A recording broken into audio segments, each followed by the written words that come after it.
Hello and welcome, everyone. Today we are discussing a topic that I am pretty sure a lot of people might have, been thinking about, or at least dealing with, if they have Business Central, or maybe if they have any kind of ERP system. We're talking about warehouse, warehouse inventory. I think a lot of companies have this, let's say, challenge out there. How do we deal with that?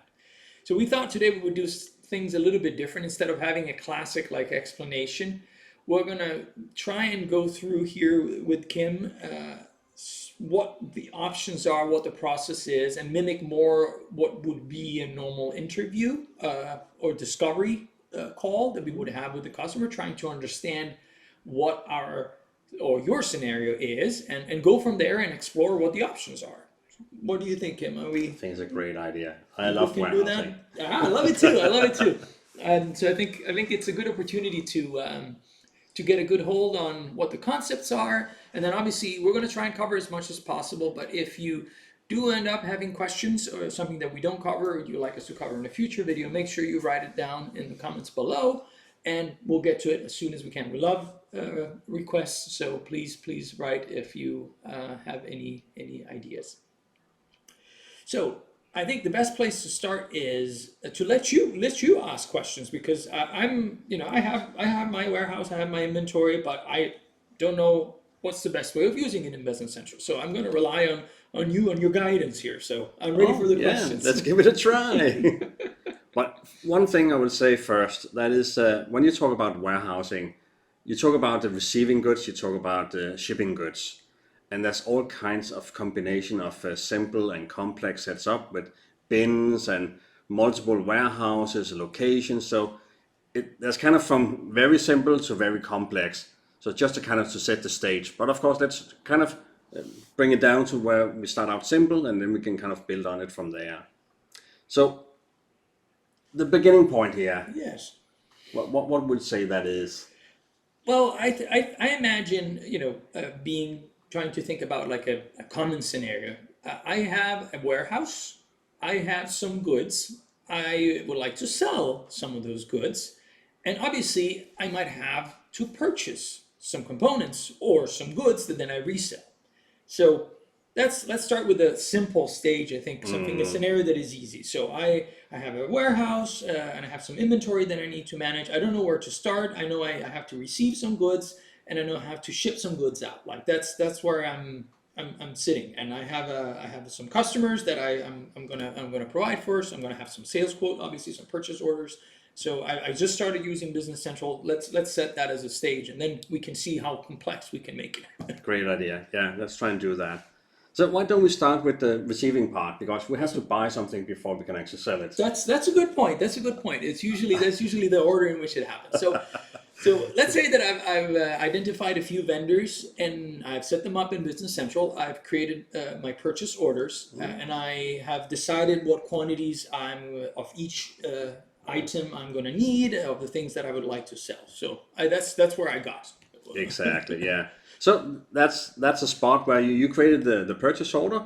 You send it to the vendor, and now they accepted that, and they're gonna ship it to you. So the day arrives, the truck comes, parks outside our warehouse, and now we're gonna receive that into our inventory. So now my first question would be, how many warehouse employees do you have? Is it a big warehouse that you're running?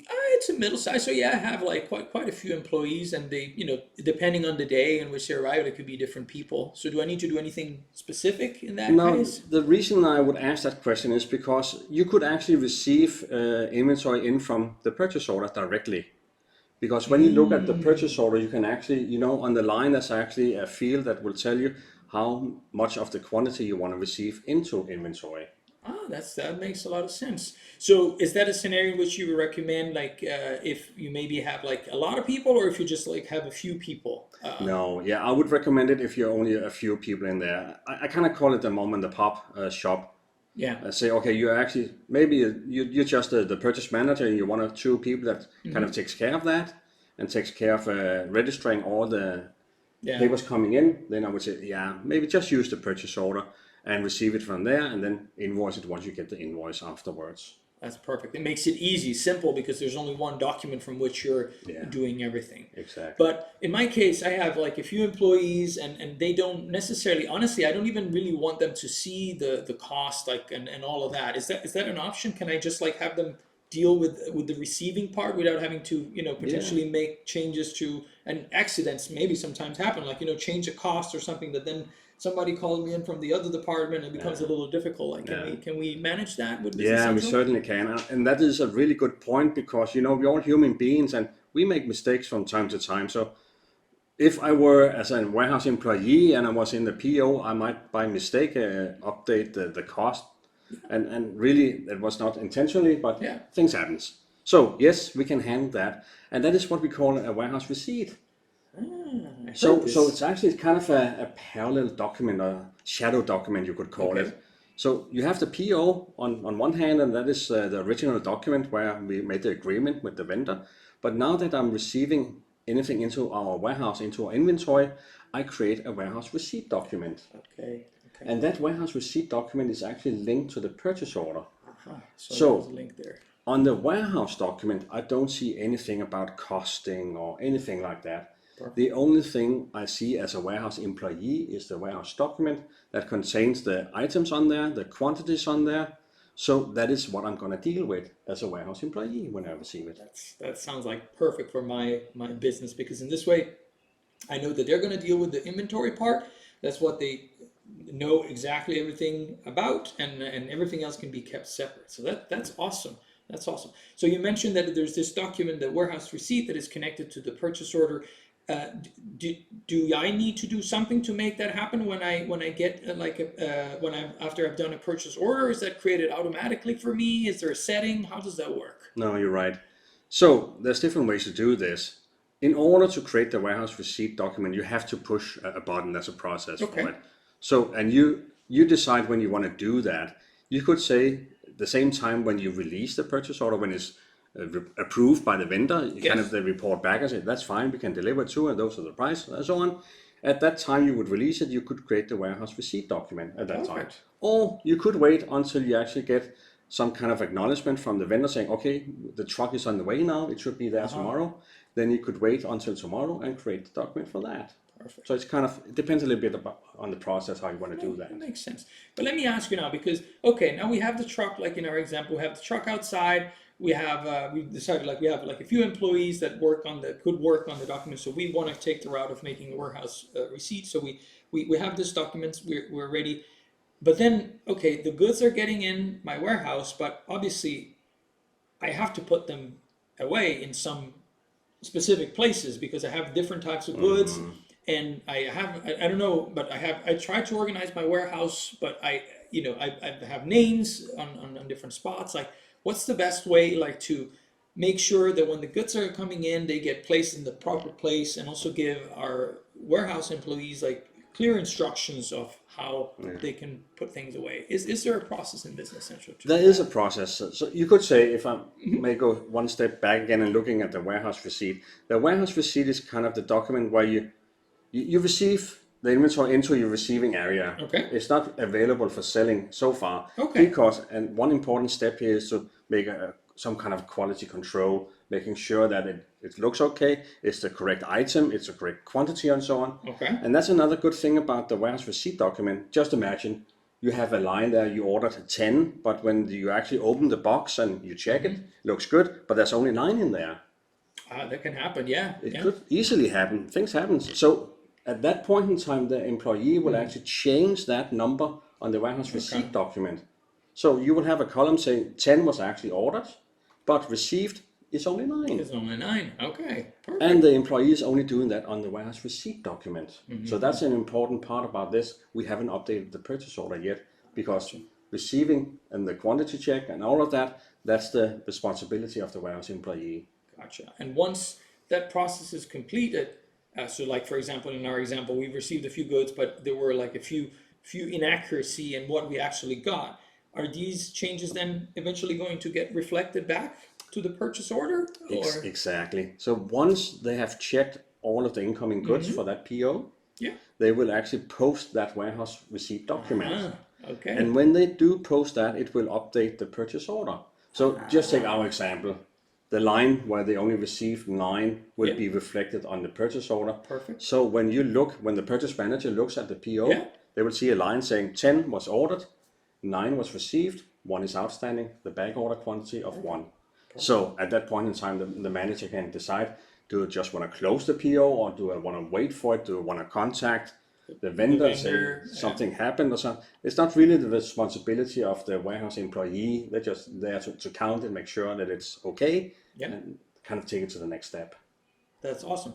So here already you're giving me an interesting insight, because I hadn't thought about that. So what you're suggesting with this is that it would be beneficial to have in my warehouse like a receiving area that is dedicated just for the receiving part before I go and put my merchandise away.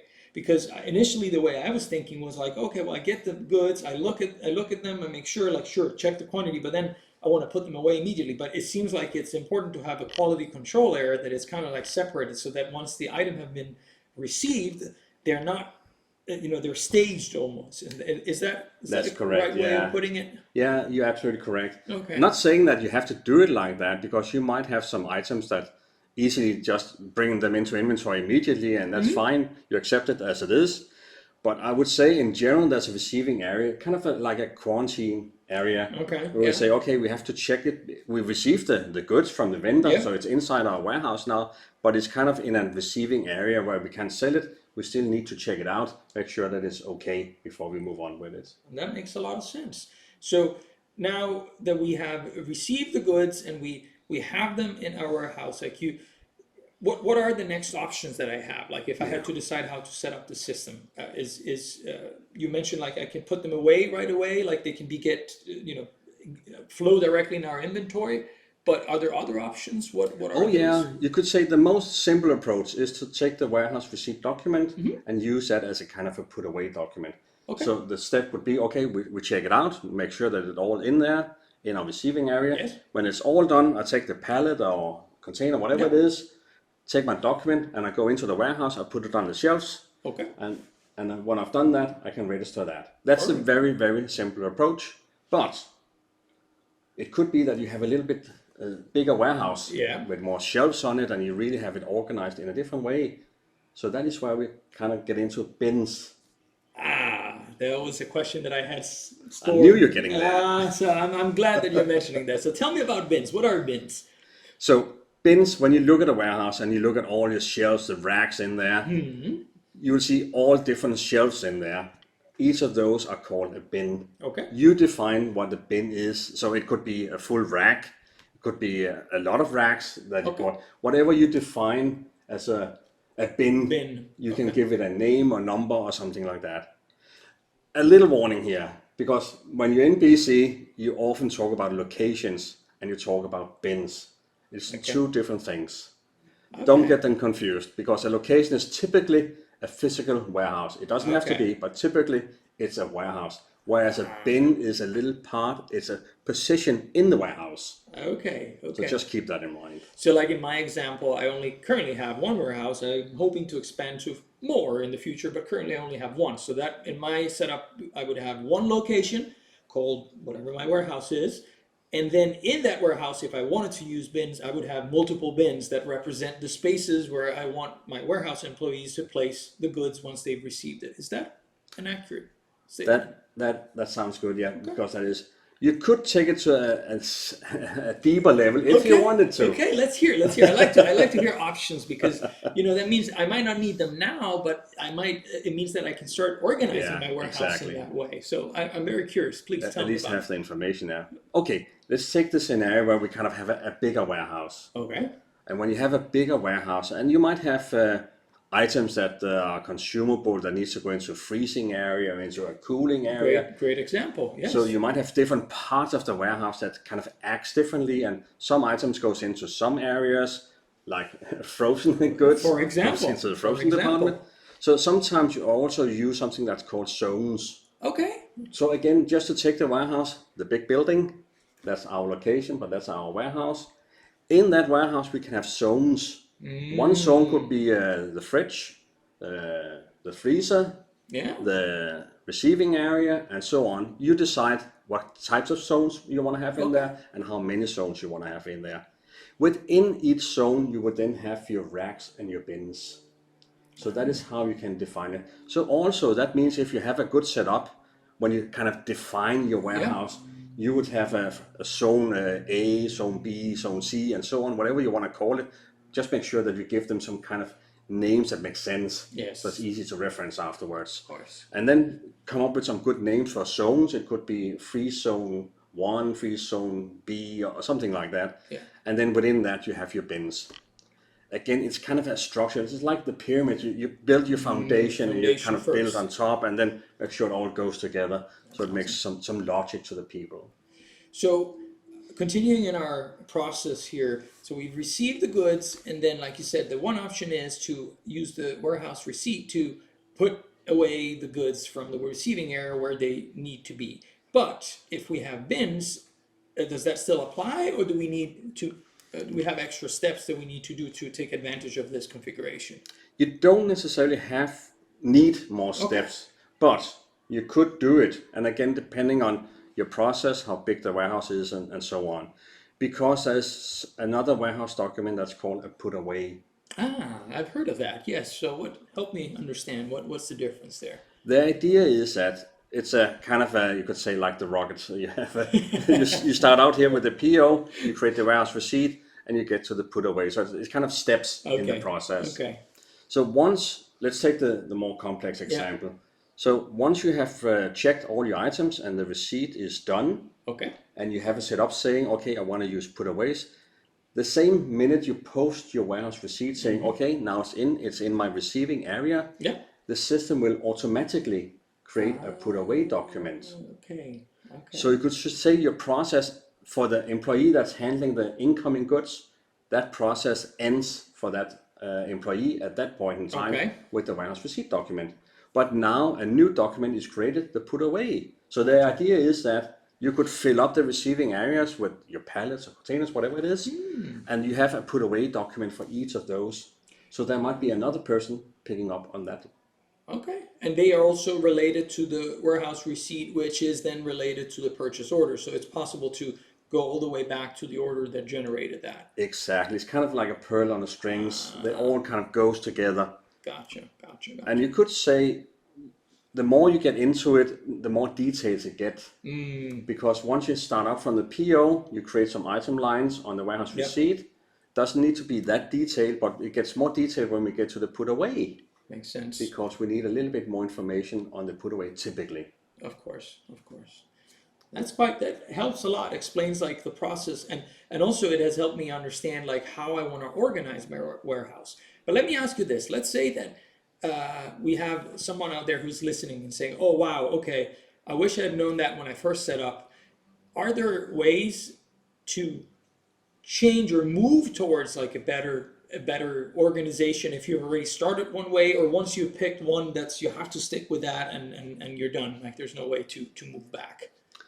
That's a great thing with some of the new features that came out from Microsoft 2023. It was a great year because the warehousing functionality was changed because it was kind of strict in the old setup. So once you have kind of set it up, it was difficult to change afterwards. Gotcha. It's more flexible now, so you can kind of, as you evolve and you get bigger, you have a more selling more warehouse, bigger warehouse, you have to buy more goods.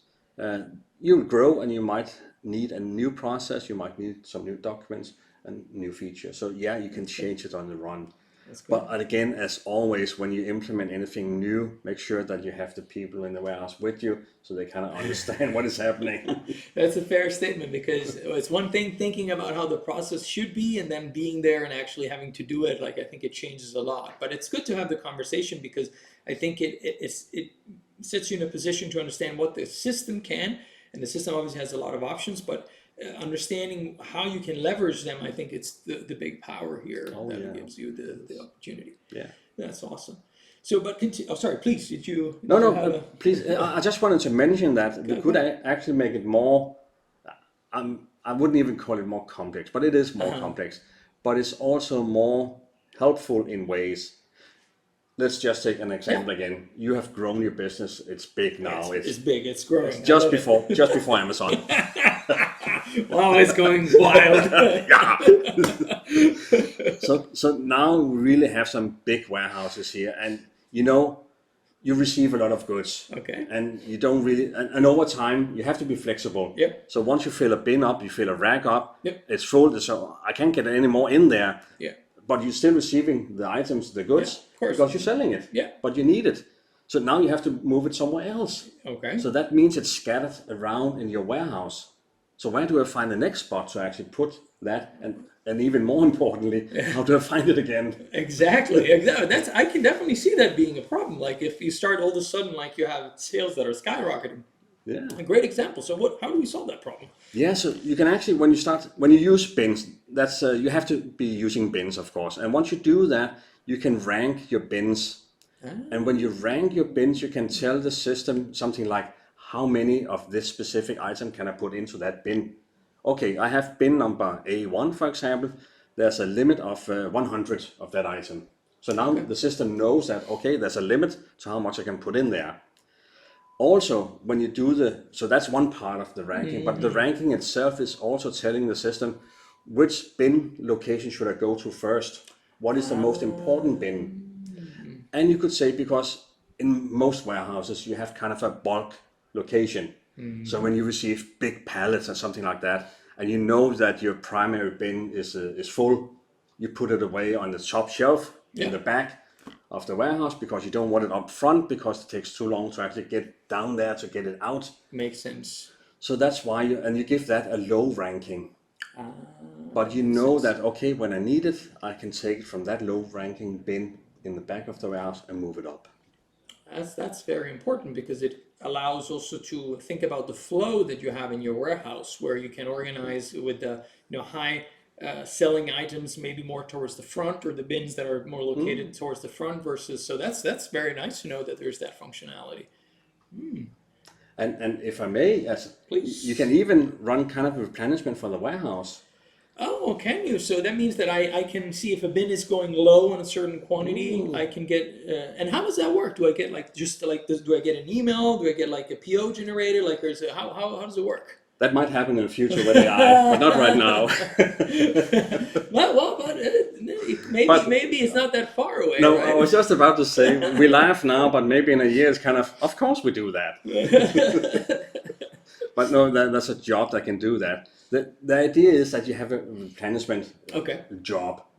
And what the job will do is it will look at your bins in ranking. Okay. So if I look at my highest ranking bin and say, okay, I'm low, I should have 100 in there, I only have 10 because I've sold it or something else happened. Yeah. So the system will say, oh, that's not good, because I need to have quick access to my high bin ranking. Yeah.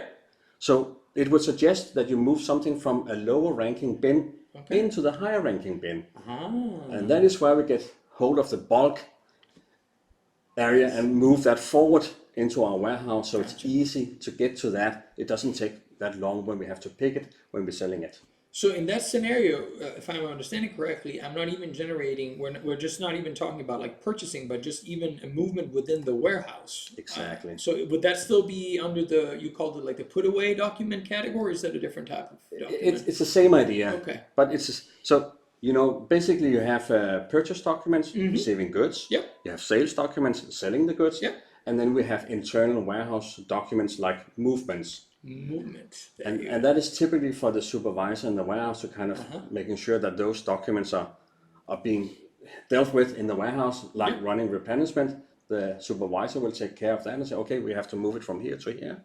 And they can make spot checks and say, okay, we expect to have 100 in stock. Please go and check physical inventory on that one. Say, oh, something was destroyed or it was gone. So that you can make adjustments in there as well to make sure that the correct levels are actually in the warehouse. Gotcha. So that's maybe a talk for a different time, but I'm assuming that this is also where probably inventory counts and things like that might come into play. So that might be, if you're interested, maybe let us know down below. That could be something that we definitely are interested in, and it's quite fun to talk about. But we'll dedicate a different video for that. So let's continue on our journey. Do you think there's any other step that is important to know when it comes to receiving all the way to having placed the goods that would be helpful? for a new customer that is starting off or that is deciding the process to know at this stage, or do you think that's a relatively good overview before we move to the sales part of things? I think it covers a lot of what you have to think about. One thing that helped me and what I try to use when I talk with clients out there, that's kind of to make a drawing or use the whiteboard to kind of you make a simple drawing of the warehouse with all squares representing the racks and so on, and try and imagine the flow. And when I say flow, how the people are going to move around in a warehouse. That's very important. So try and think about the warehouse. So if you use bin rankings, try and look at the layout of the warehouse and say, okay, how would I move around so I don't get in the way for other people that's doing picks or putaways in there to make it most efficient. That makes sense. And you could say the first time when you set it up, you're not really that inclined to change it later on. So use some more time, put some more effort into it initially to think about how could I lay out the warehouse. It's a little bit, system-wise, it's not difficult to change it afterwards, but implementing it in real life could be more difficult. That makes a lot of sense, because it involves, probably depending on how big the warehouse, a lot of movements and a lot of extra time. And so, I think that's a very good advice. And but here's also the good news, like this is a process that we're very passionate about. So if you're thinking, oh wow, like it still sounds very complicated, we would like some help with that, like make sure that you contact us. Like there's links down below. We're happy to help you with that. This is really something we're passionate about. So, but moving forward, okay, so we have organized my receiving area, or I have my warehouse organized by bins. I have all my employees like on board with the process. Everything is running smoothly. But now I'm, on the sales part, because I've received all those goods, this process is going great. I'm starting to get orders. So customers are hearing about my incredible system and incredible products, and they're purchasing them. So I'm getting a bunch of sales order in, like all my salespeople are flooding the system with sales order, which is great. It's awesome. But now I have to figure out what to do with those sales orders. So how do I get those items out of the warehouse, making sure that the system keeps consistency and that I'm not losing track of where the items are, not creating double sales, or making sure that I'm not promising. That's also something important. Like, how do I make sure that my salespeople are promising quantities that I actually have, and they're not actually selling stuff that I don't yet have, because I don't want to upset my customers. No, exactly. You have to be able to kind of promise the customer, say, okay, I have this in inventory, or I can deliver by this and that date. Exactly. So you don't have disappointing customers. That's a really, really important part of doing business, of course. But if I, just for 1 minute, taking apart that part of the system and just kind of look at the warehouse. Yes. Because you could say when we do the selling, the shipments, it's kind of receiving, except it's going out of reverse, the warehouse. Right? Some like this part even better because it means we actually sold something, so we have some revenue. Yeah, we definitely Depends like on that. who we are. Yeah, definitely like that. We're selling. So it's kind of the same idea. Starting, if we go back again and say a simple warehouse, we can use the sales order for our warehouse document. We can kind of print a pick document directly from the sales order and give that to the warehouse employee and say, okay, please go and pick that and pack it and get it ready for the truck to pick it up so we can ship it to the customer. The next step, just like we had warehouse receipt, just to kind of use the parallel to this, we have something that is called a warehouse shipment. Again, it's to separate the documents from the original sales order. We don't really need the warehouse employee to work directly in the sales order. We would rather have them to work in a shadow document, as I call it, a warehouse shipment, and because they only really need to focus on the quantities of the items and kind of get that picked and packed and get it ready for transportation when the truck picks it up. So that's a warehouse shipment document.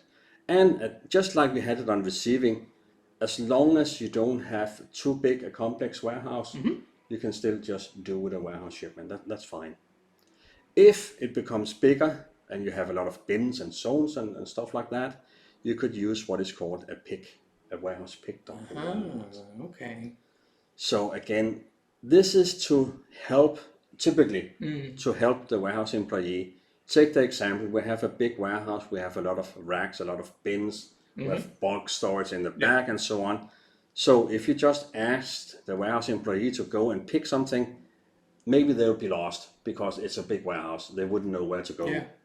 So using the pick document, we can help the warehouse employee and say, okay, you need to go to that bin to pick up that item. And maybe if there's not enough in that bin, then go to that bin afterwards to pick up the remainder. The pick document will know that. And that's the big difference between the warehouse shipment document and the pick document. The ship document will just say, okay, the customer ordered 100 of that, 200 of that, and the shipment document will kind of show the same. Okay. But that might be scattered in the warehouse. So that one item with 100 on it might be scattered in 3, 4, 5 different bins out there. That makes a lot of sense. So I guess here the question behind is how complex is my warehouse, and how many different bins do I have, and how well do my employee know the warehouse and where the goods are. And so if the answer is like it's actually very complex warehouse, I have a lot of different locations, and it could be, the item could be in different locations depending on the time of the year, a pick document might actually make my life easier and actually make sure that I find all the item where they are supposed to be, versus like having an employee that maybe is new and doesn't exactly know. But if I have a document that tells me, no, this is exactly where it's supposed to be, and it's, in this way I get also more of a quality control also at the same time. Exactly. Yeah. That's pretty awesome. But also when we talk about warehouse shipments and we talk about picks, one of the ideas is also that you kind of you pick your items for a sales order, and you bring all that to the shipping area. Okay. So that's another thing about the pick document. So that's a process, that's an operation in the warehouse. Okay. So if I were to pick some goods, I would get the pick list. I would go out there or go around the warehouse, pick whatever needs to go into the boxes for that customer. I would take it all back to my shipping area and leave it there with my pick note on top and say, my job is done. So I would actually post the warehouse pick at this time. Okay. But I haven't posted the shipment yet. I have just delivered it to the shipment area. Gotcha. And you have it in a lot of places. That is the area where someone else would take over and say, okay, now let's put it into the correct boxes. Let's make sure it's wrapped up correctly. Let's make sure we have the labels on there. And let's make sure that we have UPS, DHL, or whatever shipping carrier we use. Get all that information in place. And then once that's done, it's put away in the shipping area, just waiting for UPS or the carrier, whoever's going to pick it up, it's ready. At that point in time, you actually post the shipment. Of course, now it's going out the warehouse. So if I understand correctly, posting a shipment or posting a receipt of goods physically means that I have either received or shipped out of the warehouse some goods. So that's the moment in time when the goods are leaving my inventory or coming onto my inventory. Exactly. Okay. So and that's a very good point. Okay. So that's the point in time where I really need to pay attention. And that's why also you were suggesting earlier to have quality control there, because after that, it becomes more complicated to track where the item is, or if there was made a mistake, or if there's something was missing. So now I understand why you are really suggesting to have these separate areas that allow for almost like a buffer in a sense to allow this. So that helps a lot. So once we've got there and we have shipped our documents, now if I'm understanding correctly, from the shipment we have an audit trail that goes all the way down to the pick document that then again like all reference up and is connected to a sales order that originated the whole. And same thing on the purchase side, just with the purchase order. So this means that with 2 documents basically and a multitude of sub-documents, I am following the whole process, and I always have an audit trail with what's happening. Exactly. You could say when you compare receiving and shipping, the putaway document and the pick document is internal movements. Instead of the shipment document and the receiving document is where you actually, as you say, relieve or receive inventory.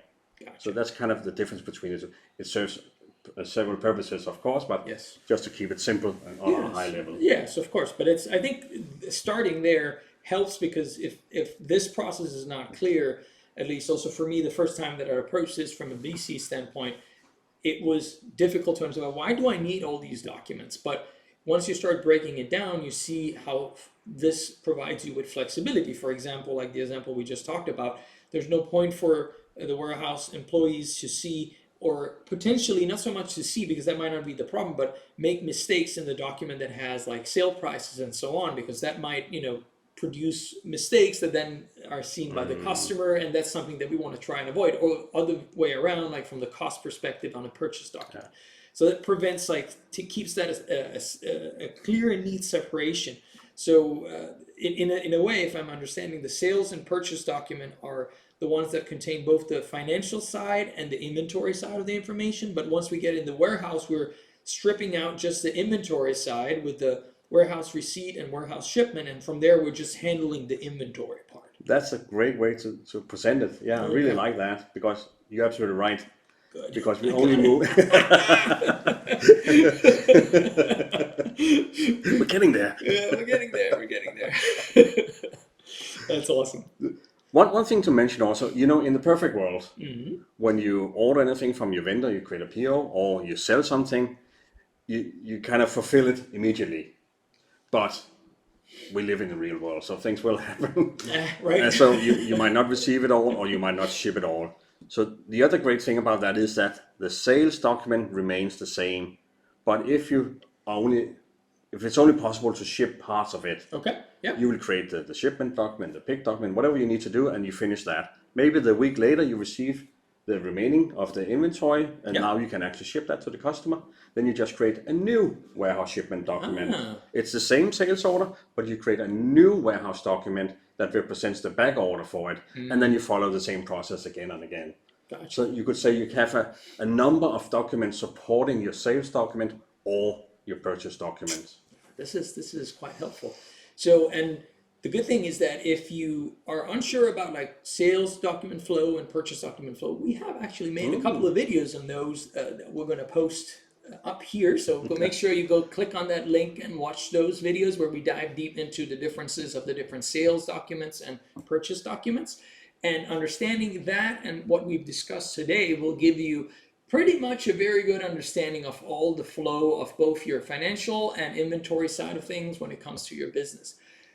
Are there any other things that you think we could mention to our lovely viewers and future customer, we hope? Yeah, right. That could be helpful to know. Yeah, I think so. In our days, a lot of new technology comes in, and it's not even new. But this can be run using paperwork, or having a screen in the warehouse where you just key it in and you push the buttons and you update it and so on. But a lot of companies nowadays, they use scanners. Yes, that's a very good point. Exactly. It's good that you mentioned that. Because a lot of companies want to skip that paperwork. Yeah.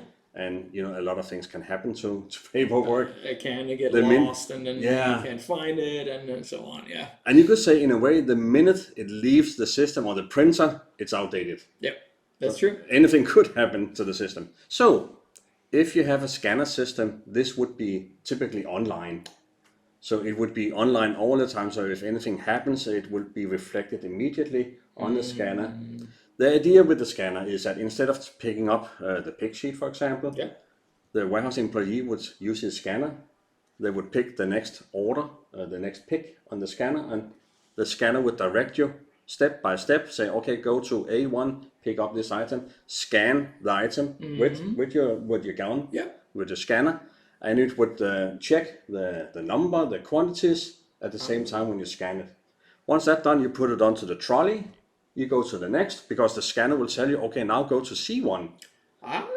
You take your trolley, go next to the next one, you find the box, you find the label, you scan the label, and you put in the quantity, and you put it onto the trolley, and you tell the scanner, I'm done, and it would pop up the next one and say, okay, now go to D1, and so on.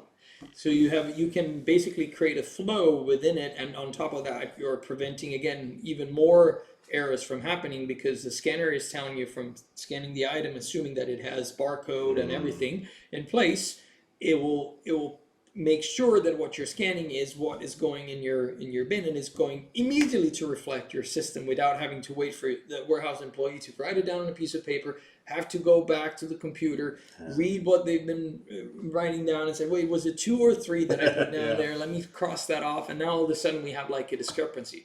So the scanner is doing it right there live for you, and that's a great feature. Yeah. So awesome. So let me ask you this question that is related but not directly. So does this mean, for example, that in the warehouse process, there's the option also to take into account situations where we have lot numbers and serial numbers and stuff like that, or Ooh, yeah, that's or is that like something that Business Central doesn't really deal with? Like they don't. it's too complex. We don't do that. No, of course we do that. You're absolutely right. And you know, certain items, certain types of businesses, they require that you register lot numbers or serial numbers, all depending on what is you're selling or buying. So yes, the system will handle that as well. So as part of setting up your inventory, your master data, Yeah. you will tell the system that, okay, this item requires that you scan a lot number or a serial number. serial number, yeah. It's called item tracking in Business Central. Or it could be both, Yeah. a lot number and serial number. Again, the great thing about that setup is that you can, there's a setup so you can decide that do you really want to track that information when you receive it, when you move it around in a warehouse, or do you only want to track that when it leaves the warehouse? It all depends on the process. Sometimes it's really important that you can track it from beginning to end. Yeah, of course. Yeah. Sometimes it's only important because you might be running some kind of manufacturing. That means you will only need to register the serial number or lot number at the time when it leaves the warehouse. Makes sense. Yes. So that's part of the setup. And the warehouse system will know that. So let's just take the example before with the scanner. And the warehouse employee is out there going for the bin and for that specific item. The scanner will know that, okay, you're going to scan that item. It will ask you, okay, you have to scan the serial number as well or lot number, because it know by the setup in the system that it is required. And that, can you imagine how big of an advantage that is if you have everything set up that way? Because it means that you don't have to key in the serial number with all the possible mistakes that can happen. Like you can just scan it right there. You know, the item that you're scanning is the one that is going inside your flow. So I think that's fantastic. That's fantastic. We could even take it to one step further, because some items, they require that you have a date on it. Take food, for example. Oh yeah, that's a great example. I really prefer to have fresh and right? fresh food. We all want that. So it kind of applies the same. This is the same idea. If you scan for a serial number or a lot number, for example, when you receive the goods into the warehouse, you have to scan or put in a date. Yeah. So we know how old is it, and so on. So that's another part of the system. That's a setup. Again, you can identify that on the item, saying, okay, whenever you make any movements, receiving or selling, you have to put in a date. So we know. And it's especially important when you receive items that goes into a cooling area or something like that. Of course. So you would have an expire date on that item that they receive.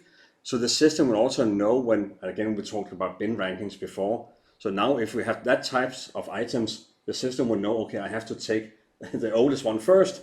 It doesn't really make any sense to take the new one first, because you're not going to have a business for that long. Of course, I know exactly. Like you're just going to have the oldest keeps aging. So yeah, no, that's awesome. So there's a lot of flexibility here. It seems like Business Central really offers you, has the option to work from a very high standpoint, like directly from purchase and sales order all the way down to even like date management, serial number management, and so on. And this is just like what we've covered today. Obviously, is the warehouse at a high level. Are there any other high level areas here that we want to discuss here in before we close the video? You think that might be interesting to wrap? I think we covered a lot about the warehouse. There's a lot of things that relate to warehouse. And as you mentioned, physical inventory would be another, but let's kind of take that in a different video another day. So yeah. But I think we covered a lot here. There's still a lot of details in this, but this is just to give you an idea about how could you use it, how could you set it up, just to show you how flexible you could use Business Central and warehousing. And, the good thing is that if you feel like we've covered some topics that relate to you, but you really have more specific questions, because every business is different, make sure to, contact us, and we can go over with you on a call what your specific needs are, understand what your process is, give you some recommendation on what is best to do and what's not best to do, or how you can change your current process to optimize it. I think it's been a very, very fun talk, and I hope that a lot of people out there have found this interesting. And if there's some areas that you would like us to dive in more or get in more details, make sure you write it down below. We're always happy to hear from you and hear your comments and opinions. Thank you so much for joining us today. Thank you. Thanks for watching this video from NAV SEAL. Check out more right here.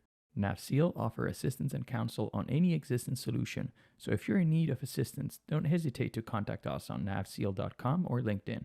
Consider leaving a like and subscribe for more tips, news, and guides to anything Microsoft Dynamics 365 Business Central.